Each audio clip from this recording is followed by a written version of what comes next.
नमस्कार आप सभी को। चलिए हम इस वीडियो की शुरुआत करते हैं, जो कि है कि कम्पिटिटिव एग्ज़ाम में इम्यूनाइजेशन टॉपिक जो कि हम ऑलरेडी कवर कर चुके हैं, उनसे कौन कौन से क्वेश्चंस आए हैं और उनके आंसर्स हम देखेंगे। और मैं आपको बोलना चाहूँगी कि अगर आपको चैनल पसंद आ रहा है तो आप प्लीज़ सब्सक्राइब और लाइक के रूप में अपना सहयोग मुझे दिखाइए, ताकि मुझे भी मोटिवेशन मिले आगे की वीडियोस बनाने के लिए। तो चलिए हम शुरुआत करते हैं। अभी मैं पहले वो टॉपिक के क्वेश्चंस करा रही हूँ जो कि मैं ऑलरेडी कवर कर चुकी हूँ। अब आगे जो भी टॉपिक्स होंगे उन हर टॉपिक के साथ साथ में क्वेश्चन आंसर्स भी हम देखेंगे। चलिए हम इस टॉपिक की शुरुआत करते हैं। So first question is, her question के साथ मैंने लिखा भी है कि ये कौन से एग्ज़ाम में आया है, तो आप ये देख सकते हैं। तो first question is, the vaccination was first performed by, who discovered the term vaccination, या first performed by? Option A Jonas Salk, option B Edward Jenner, option C Louis Pasteur and option D Alexander Fleming. So the correct answer is Edward Jenner, option B. It's a direct question कि vaccination की term जो है किसने दी थी या किसने शुरुआत की थी। Second is, the global immunization program started in option A 1870, option B 1976, option C 1974 and option D 1985. So correct answer is option C 1974. It's also a direct question कि कब global immunization program की शुरुआत हुई थी, ये है 1974. Next is, in India, universal immunization program was launched in the year. Option A, ये बहुत इंपॉर्टेंट क्वेश्चन है, कई बार रिपीट हुआ है ये बहुत सारे एग्जाम्स में। तो देखिए, डायरेक्ट क्वेश्चन है, मेमोराइज करने के ऊपर है, याद करने के ऊपर है। Option A 1985, B 1978, C 1992 and D 1997. So correct answer is option A 1985. Next is, all vaccines at primary health care centres are stored in. जब मैंने पढ़ाया था टॉपिक तो मैंने बताया था कि प्राइमरी हेल्थ केयर सेंटर में कहाँ पे वैक्सीन स्टोर होती हैं। Option A is ice lined refrigerator, that is ILR, option B deep freezer, C walk in cold room and D cold boxes. तो प्राइमरी हेल्थ सेंटर में जो वैक्सीन है वो ILR यानी कि आइसलैंड रेफ्रिजरेटर में स्टोर होती है। So option A is the correct answer. और इस ILR की जो लिमिट होती है वो होती है 140 लीटर का ये ILR होता है, जो कि प्राइमरी हेल्थ सेंटर्स पे होता है। Question 5 is, what is the route of administration of rotavirus vaccine? Option A IM, B subcutaneous, C intradermal and D oral. So rotavirus vaccine जो है वो option D is the correct answer, oral दी जाती है, 5 drops पिलाई जाती हैं और ये पेंटावैलेंट 1 to 3 के साथ दी जाती हैं। किस बीमारी से बचाती हैं? डायरिया से बचाती हैं, जो कि diarrhoea childhood mortality, under 5 mortality का मेन कोज होता है रोटावायरस, जो जिससे प्रिवेंट करती हैं rotavirus vaccine. The next is, which of these vaccine are recommended at birth according to national immunization schedule? Option A BCG hepatitis OPV, option B BCG hepatitis DPT, option C BCG DPT and OPV, and option D DPT OPV and hepatitis. Option A is the correct answer. BCG hepatitis B and OPV मैंने बताया था आपको। BCG कहाँ देते हैं? Left arm में देते हैं। लेफ्ट आर्म में देने का कोई साइंटिफिक रीज़न नहीं है, रीज़न यही है कि BCG बच्चे को एक निशान छोड़ देता है बच्चे की लेफ्ट आर्म में, तो उस लेफ्ट आर्म को देख के, यूनिवर्सल होता है वो, उसको देख के पता लगाया जा सकता है कि इस बच्चे को BCG मिला है या नहीं मिला है, इसीलिए लेफ्ट आर्म में इसको देते हैं। हेपेटाइटिस बी दिया जाता है, जो कि अगर 24 घंटे के अंदर नहीं लगाया तो फिर नहीं लगाते हैं, ये 24 घंटे के अंदर अंदर जन्म के देना होता है। और OPV यानी कि ओरल पोलियो वैक्सीन की 0 डोज यहाँ पे दी जाती है। सो ये बर्थ के समय है। Next is, which vaccine is not administered to an HIV positive child? अब HIV पॉजिटिव चाइल्ड है, HIV है तो क्या होगा? इम्यूनो कॉम्प्रोमाइज्ड होगा, यानी कि उसकी इम्यूनिटी क्या होगी? बहुत ही डाउन होगी। और अगर हमने उसको जो कि इम्यूनो कॉम्प्रोमाइज्ड बच्चा है उसको हमने लाइव वैक्सीन दे दी, जो कि क्या कर सकती है, उसमें वो डिजीज़ कोज कर सकती है, तो वो क्या होगा, बच्चे को ही डिजीज़ हो जाएगी। तो यहाँ पे ऑप्शंस हैं OPV, DPT, hepatitis B and MMR. Option A OPV is correct, which is a live vaccine and which should not be given if a child is immunocompromised. Same thing happens in case of HIV।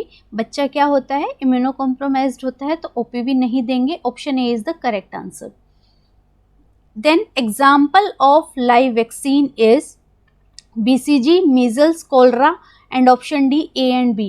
अब देखिए BCG कैसी vaccine है, live attenuated vaccine है। Live attenuated का क्या मतलब होता है कि जो ऑर्गेनिज्म है वो जिंदा है लेकिन अटेन्यूएटेड, अटेन्यूएटेड का मतलब होता है कि जो उसकी डिजीज कोजिंग एबिलिटी है उसको बहुत ही कम कर दिया गया है। तो BCG भी एक लाइव वैक्सीन है और मीजल्स भी एक लाइव वैक्सीन है। So option D is correct answer, that is A and B।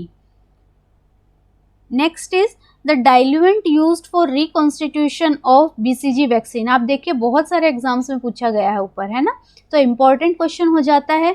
Reconstitute करने के लिए BCG के लिए जो डाइल्यूएंट होता है दैट इज नॉर्मल सलाइन, और MMR के लिए होता है distil water. So option A is the correct answer. Next is BCG vaccine given to protect child against, किससे प्रोटेक्ट करता, देखिए कितने सारे एग्जाम्स में पूछा गया है। Option A diphtheria, B tetanus, C typhoid, D tuberculosis. So BCG किससे प्रोटेक्ट करता है, ट्यूबरक्लोसिस से। BCG के बारे में मैंने एक और स्पेशल बात बताई थी कि अगर कब तक हम इसको मैक्सिमम दे सकते हैं, 1 साल की उम्र तक हम इसको दे सकते हैं। अगर बच्चे को नहीं मिला है 1 साल के बाद BCG नहीं देते हैं। अगर बर्थ पे दे रहे हैं तो उसकी डोसेज होती है 0.05 ml, और उसके बाद हम कभी भी दे रहे हैं तो उसकी डोसेज रहेगी 0.1 ml। So option D tuberculosis is the right answer. Then dose of BCG at birth, मैंने अभी भी बताया कि बर्थ पे क्या डोसेज रहती है, 0.05 ml। So option B is the correct answer. Option A will be correct answer in case अगर ऐसे लिखा है कि बच्चा 6 महीने का है और उसको BCG देना है तो डोसेज क्या रहेगी, उस केस में रहेगी 0.1 ml। लेकिन यहाँ पे क्वेश्चन में पूछा गया है बर्थ के समय पे, तो आप ध्यान से पढ़ लें कि क्या एज दी गई है जब BCG की डोज पूछी गई है, वो रहेगी 0.05 ml। Next is which vaccine should not be administered with the to the child with history of anaphylactic reaction to neomycin. देखिए कुछ वैक्सीन्स में हल्का फुल्का नियोमाइसिन का कंटेंट होता है, तो अगर ऐसी कोई हिस्ट्री है कि बच्चे को नियोमाइसिन से एलर्जी है तो हम कौन सी वैक्सीन इसमें से नहीं देंगे। Option A DPT, B IPV, C TD and D all of the above. इसमें से IPV जो पोलियो वैक्सीन है उसमें नियोमाइसिन कंटेंट होता है, तो वो हम अगर एलर्जिक है तो वो नहीं देते हैं। So option B is the correct answer. Then which vaccine is not given to the child having egg allergy, किसको नहीं देना है। देखिए 2-3 एग्जाम्स में पूछा गया है और इसमें ऑप्शंस हैं A DPT, B TD, C IPV and D yellow fever. यहाँ पे आंसर होगा option D yellow fever vaccine. Then oral vaccine is use to prevent, इसमें से कौन सी ओरल वैक्सीन है जो कि बचाती है। ये क्वेश्चन आधा अधूरा है लेकिन इसी तरीके से एग्जाम में आया हुआ है, तो यहाँ पे आप मतलब समझ लीजिए कि कौन सी ओरल वैक्सीन पूछी गई है जो कि प्रिवेंट करती है। ऑप्शन ए मम्स जो कि ओरली नहीं देते हैं, बी ट्यूबरक्लोसिस ये भी नहीं देते हैं, C polio and D measles. इसमें से क्या हम ओरली देते हैं, that is polio vaccine. So option C is the correct answer. Next is a 7-year-old girl is begin her first immunization schedule according to recommended guideline, which of the following vaccine is not needed। बच्चा कितने साल का है, 7 साल का है। So option A is polio, B measles, C pertussis and D mumps. यहाँ पे सी पर्ट्यूसिस करेक्ट आंसर है। क्यों करेक्ट आंसर है, क्योंकि जो पर्ट्यूसिस है वो 5 साल की उम्र के बाद जो है अपना इफेक्ट को कम करने लगता है। अगर वो होता भी है तो उसकी सीवियरिटी इतनी नहीं होती है। तो अगर 5 साल के बाद कोई बच्चा को हम देते हैं तो उसको DPT में से P वाला कंटेंट नहीं, सिर्फ DT डिप्थीरिया टेटनस वाली वैक्सीन लगाते हैं, पर्ट्यूसिस की नहीं लगाते हैं। ठीक है, ये इसकी ज़रूरत नहीं होती है। Open vial policy is applicable to which of the following vaccine. Open vial policy का मतलब है ओपन वाइल पॉलिसी वो वैक्सीन्स होती हैं जिनको एक बार खोलने के बाद हम डिस्कार्ड नहीं करते हैं, कितने दिनों तक, जनरली 28 दिनों तक। तो जो ये पॉलिसी को फॉलो करती हैं उनको बोलते हैं ओपन वाइल पॉलिसी। और कुछ कुछ वैक्सीन्स ऐसी हैं जो मैंने बताया था लाइव वैक्सीन्स होती हैं, उनको खोलने के 3 या 4 घंटे में डिस्कार्ड कर देना होता है, अदरवाइज वो अपनी पोटेंसी लूज़ कर देती हैं।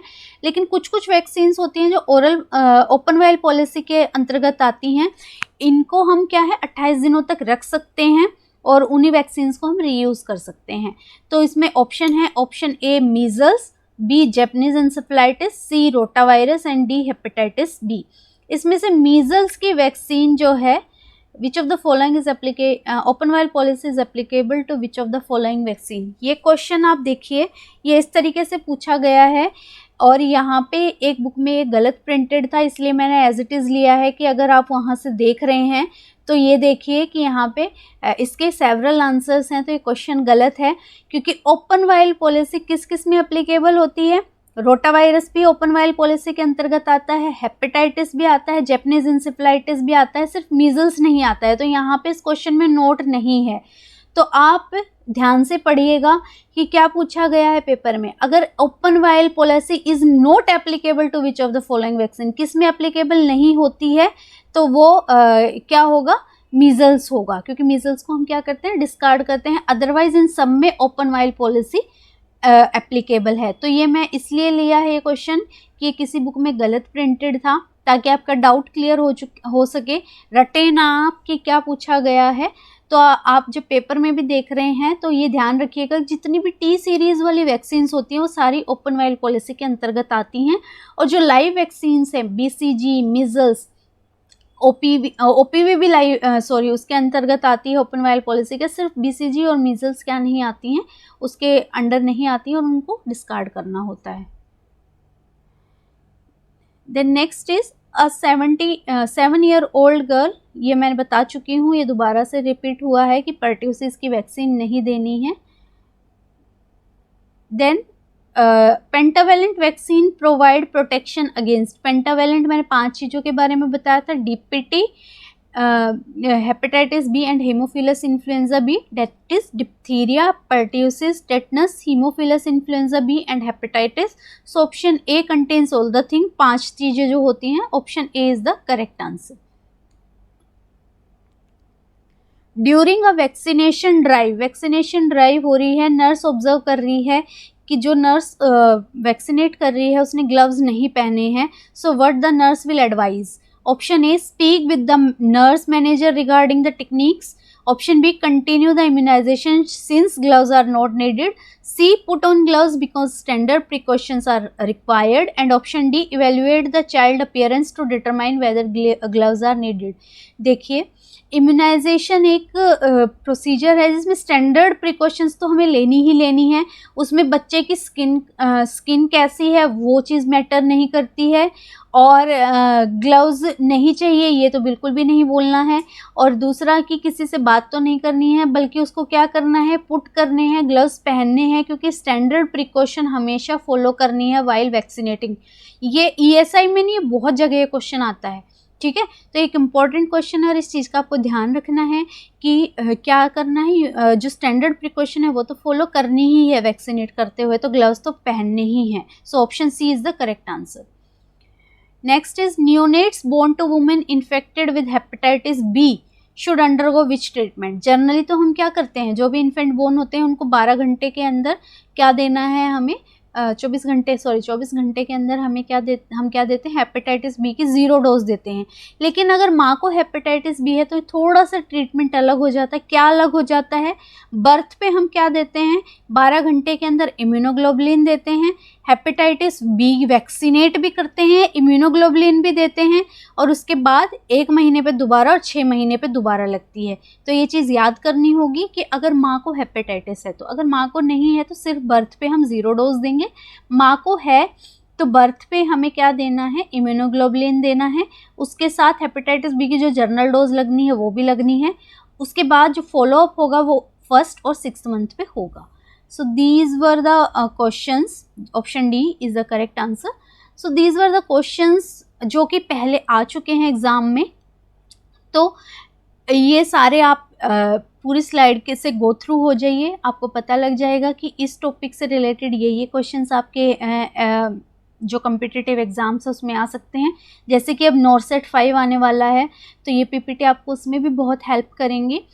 और मैं आपको बताऊंगी कि आगे भी हम जैसे टॉपिक के साथ जो है क्वेश्चंस टेकअप करेंगे। सो प्लीज़ आप चैनल को सब्सक्राइब कीजिए और लाइक के रूप में अपना सपोर्ट मुझे दिखाइए, ताकि मुझे भी थोड़ा मोटिवेशन मिले आपको अगली वीडियोस शो करने के लिए। Thank you.